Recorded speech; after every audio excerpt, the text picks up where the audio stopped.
Hi guys, welcome back to a new episode of Finance and Crypto Guide. Today in this video, I'm going to show you how you can download your Bitget wallet application on your Android device. Keep watching the video till the end. To download your Bitget application on your Android device, firstly go ahead and launch open your Play Store. On the search box at the top, type in Bitget wallet and make a search. You're going to see the search results displayed on the screen. Simply tap on Install button right next to the application to begin the downloading process. While downloading an application, make sure that you are connected to a strong internet. Once the application is downloaded, tap on Open button to launch the application.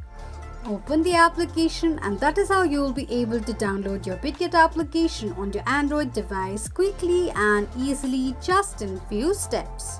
If you have any thoughts or queries, let us know in the comments section. Don't forget to subscribe to our channel. Also, press the notification bell icon so that YouTube will notify you whenever we post a new video. I hope this video was helpful to you.